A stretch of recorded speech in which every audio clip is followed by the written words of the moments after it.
Mr. Check. The money was mentioned to his increase, believed to be greater than the amount of last year's major sponsorship.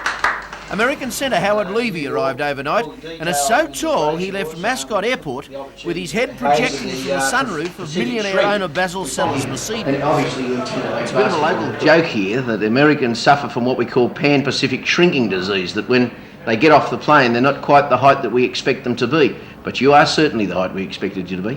Well, I think a lot of that's because I dealt directly with the team without an agent, so I knew, I had no reason to tell them anything different. Right. And, of course, you play centre, and your background in the game? Well, I graduated from Princeton University in June. I played there for 4 years. And then last summer I went over to Israel to play in the Maccabi games. And then I got back and I tried out for the New Jersey Nets of the NBA. And I was with them for about a month. And then for the last about 3-4 months I've been playing for Albany, New York of the Continental League, which is like a minor league for the NBA. Still very high standard. Yeah, there's a lot of good players in the league. A lot of players go up to the NBA. So it was pretty good competition.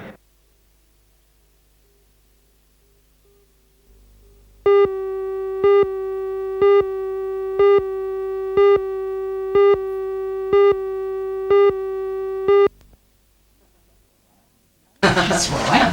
Adam Cable was born with sudden infant death syndrome. During his 3 years, he's been in and out of hospital, both in Newcastle and Sydney, and at times spent longer in hospital than at home. He's had a windpipe operation, a heart operation, contracted pneumonia, stopped breathing, a stomach operation and an ear operation, extreme bouts of vomiting, and lately has been subject to fits, and again has been diagnosed with apnea, which means he stops breathing when asleep. The Lions covered Moise have recently bought a motion monitor for the family, which sits permanently in Adam's room. It monitors his breathing, and when he stops breathing... Before we had the motion monitor, we had to sit up for night and watch him, so he didn't stop breathing, But now we've got it has an alarm that goes off and it wakes us up. We just run into his room. Has it all been worth it? Oh, yes. I hate to lose him. There must have been a lot of sleepless nights, though. Yes. We can't have any more children. Although Adam's been through so much already, his battles are not yet over. He goes to Sydney on the 24th of March for yet more tests. We're good fishing.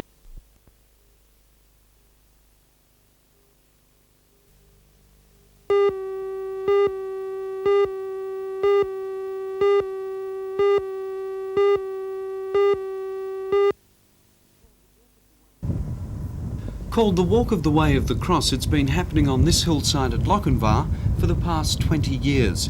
Christians coming together from throughout the Hunter Valley, as well as from Sydney, on the 5th Sunday of Lent to prepare for the Easter week. The 2,500 to 3,000 who participated this afternoon enjoyed beautiful autumn weather. They were welcomed at the first of 12 stations by Father Terry Curtis from Wallsend, who spoke about the walk and the Easter week of celebration. A 4-metre by 3-metre painting of Christ accepting the chalice was on display. Silence was observed as the pilgrims walked between each station, and at each stop a homily was given. Bishops Clark and Appleby gave the farewell address, speaking again of the importance of Easter. For those that attend this annual ritual, the Walk of the Way of the Cross is a very important part of the Christian year, and one that after 20 years seems destined to be continued for decades yet. Is our way to life.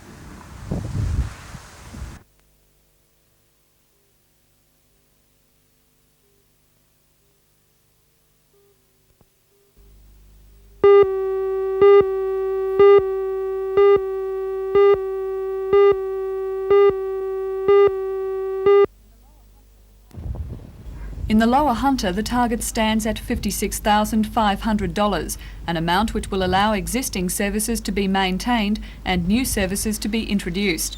To that end, volunteers pounded the footpaths yesterday to knock on doors with this request. Hi, I'm from the Red Cross. Would you like to make a donation for the door knock appeal? Okay. While the diligence of collectors could not be faulted, according to appeal chairman Vince Sinclair, the number of volunteers was down. We were promised around about 3,000 volunteers, but being such a nice day, a lot of those didn't turn up. But those that did turn up worked very hard, and those door knocks that they did call on, then those people gave very generously, and the amount of money so far is we're very happy with. How will the appeal be conducted during the week? Well, during the week, the people who did not have a call on them today, or were out, then we would like those people to donate to any Commonwealth Bank or drop the money in here to Red Cross anytime during office hours.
In its 10th year, the Toronto Trade Fair attracted a record 350 exhibits, many of which were concerned with entertaining the thousands of people who flocked to Rathmines Park for the two-day event.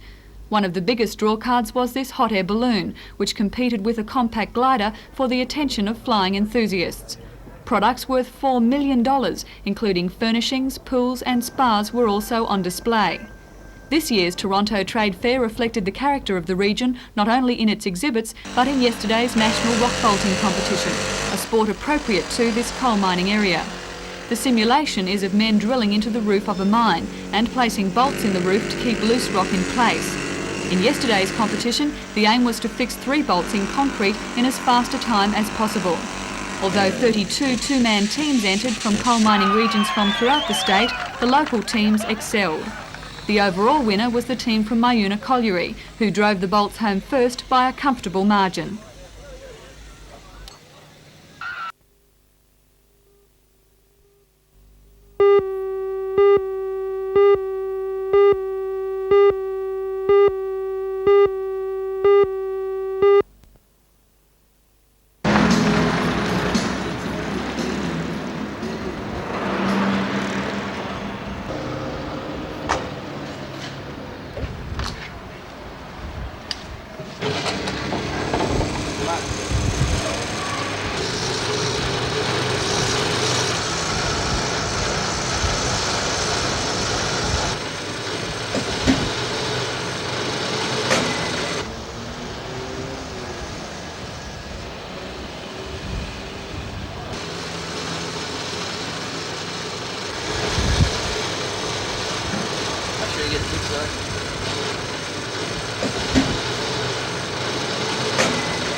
You may be surprised to learn that baseball was in fact one of the first sports played in this state's schools.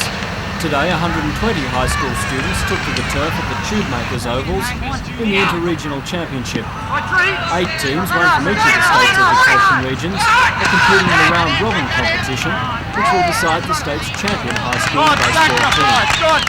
4 teams are from the Sydney area, including the current champions Metropolitan West, in the blue and yellow, seen here playing North Coast. The other 4 are from the state's country regions and includes the Hunter team. Most of the players have representative experience for the state, and several coaches are themselves Australian players. The championship winds up on Thursday.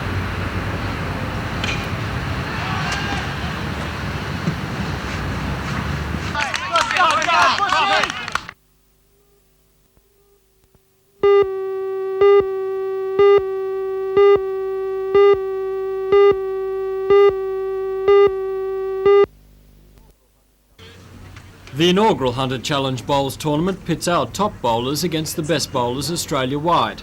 It's replacing the International Pairs tournament, and fittingly the reigning International Pairs champions, Newcastle's Barry Salter and Darby Ross, are among the field at Lambton. But the talent doesn't stop there. In fact, the field is close to the turnout for an Australian Pairs Championship. The 8 local pairs, 4 from Newcastle and 1 each from the Manning, the Central Coast, the Hunter and the Upper Hunter, are up against pairs from each state, as well as the ACT and the Northern Territory. All state pairs were selected by their state as the state representative, and most bowlers are currently members of their state side. As well as most of the country's top men's pairs, a ladies' invitation challenge featuring the top women bowlers is being run concurrently. Among that field is world singles champion Merle Richardson, along with Faye Craig, Eve Wiltshire and Dorothy Roach. The tournament culminates with the final on the weekend, and you'll be able to see all the action right here on NBN from 12 o'clock on Saturday and 1 o'clock on Sunday.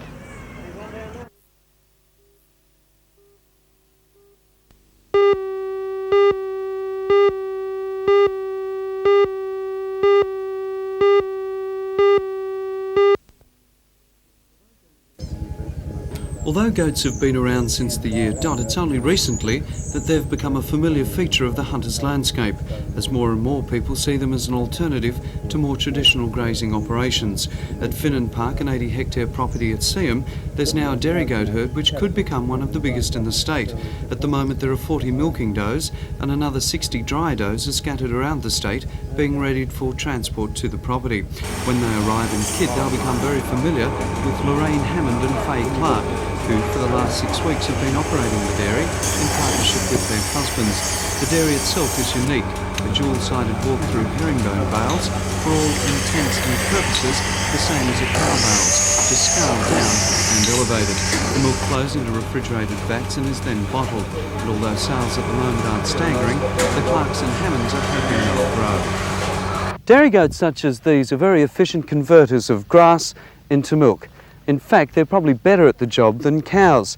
The milk they produce, though, is slightly different to cow's milk. It has a different nutritional value. It has known medical qualities that cow's milk doesn't have, and yet goat's milk isn't half as popular as cow's milk.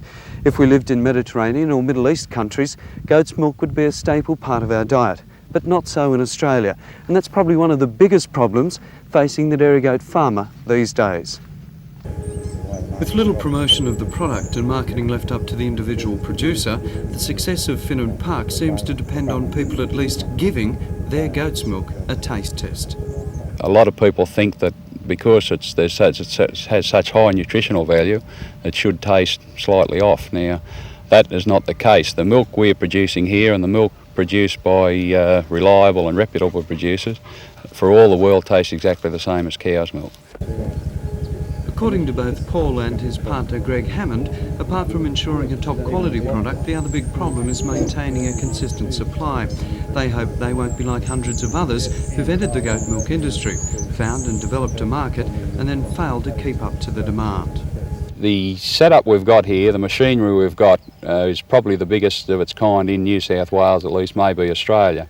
The tenor-side herringbone, we could milk up to 200 goats out of milking if we had the market to do it. But also we've had a lot of good advice from the Department of Agriculture, from Bob Lewis at Mount Hutton, who we bought a lot of gear from, and from Marge Bollinger at Orange, who are established goat experts. We've already started an artificial or a system of sponging that brings the goats into season, out of season, and we have goats on the property now who will be kidding in May, June, July and August, the traditional times when normal producers lose their milk because the goats are kidding and drying off.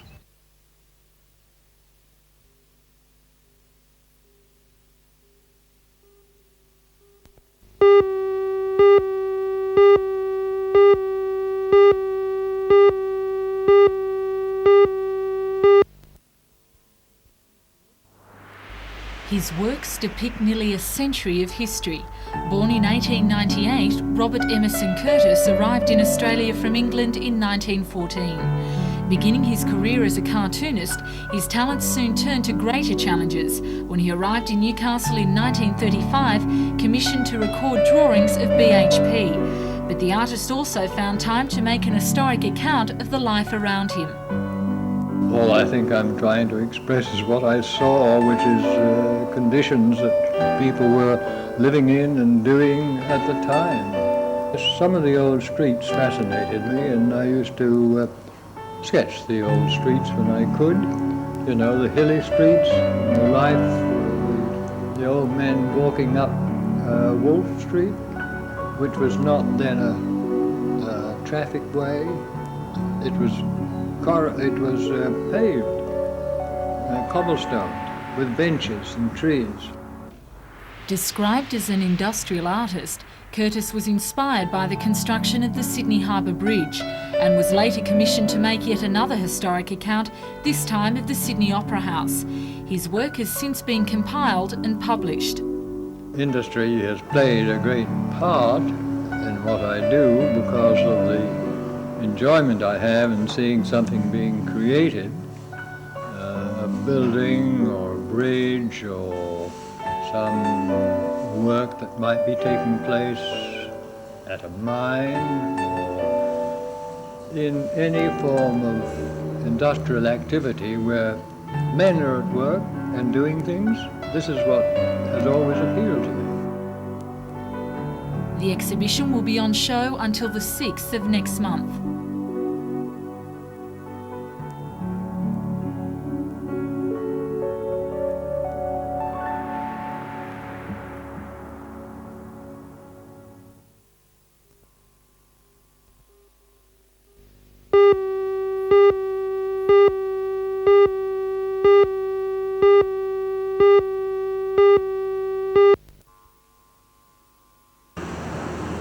It was the last thing motorists at the bank corner in Hunter Street needed on a Friday afternoon, a delay in getting home. But police were forced to block the road after the silver Ford sedan was put out of action. 18-year-old Zapantis Christo was driving his dad's car west down Hunter Street when a white Toyota Corolla changed lanes. Christo veered to get out of the way, but cut down a set of traffic lights in the process. He was unhurt, but the offending driver had left the scene before police arrived. Police are hoping someone may have identified the driver or the car and helped them with their inquiries.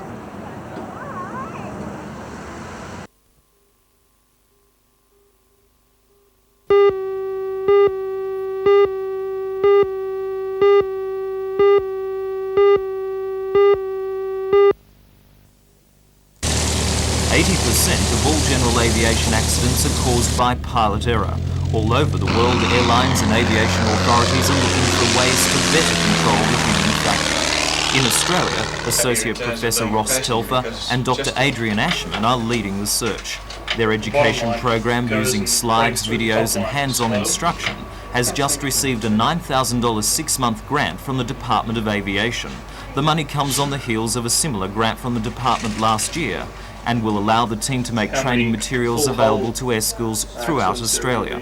Well, the demand probably comes from the fact that most of the aviation accidents that occur in general aviation are a result of human error. So the Department of Aviation and researchers around the world are essentially trying to cut down the number of accidents that are found in general aviation, and the best way we can do that is to try and start getting at the pilots. Dr. Ashman and Professor Telfer began their research in 1983, drawing on preliminary studies in the United States in the late 70s. While further research in the States and in Canada is showing promising results, the Newcastle team has more conclusive evidence that changing pilot attitudes reduces the risk of accidents. They say an impulsive or macho personality, for example, is more likely to make mistakes. The program teaches the pilot to recognise these things, refine his decision-making process and control stress. About 50 local pilots have shown a marked improvement because of the training, and the program seems to have a promising future. Future for the program looks pretty good. We've had some good successes up to the moment, and what we're hoping we'll be able to do is to continue our work over the next few years and gradually refine the material, gradually refine the techniques that we're using, and trying to get more people involved in pilot judgment training across Australia. Wonderful.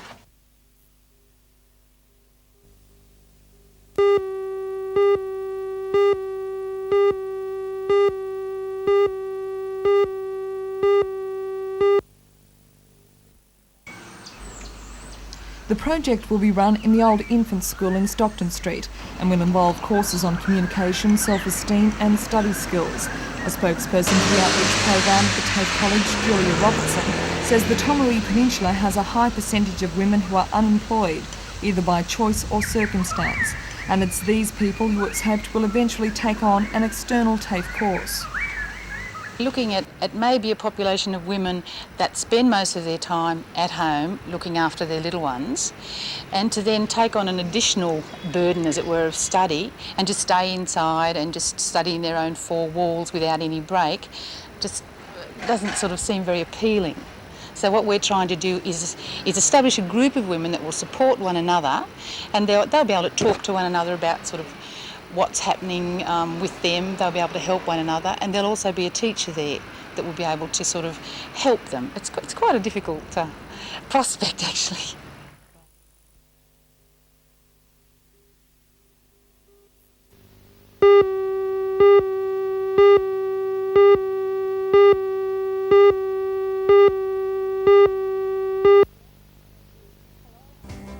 Hello, I'm Helen Hughes. Supporters of the Glenrock State Recreation Area are angered over the condition of the park. Domestic garbage, car bodies, old fridges are being left here, they say because of charges at Redhead Dump.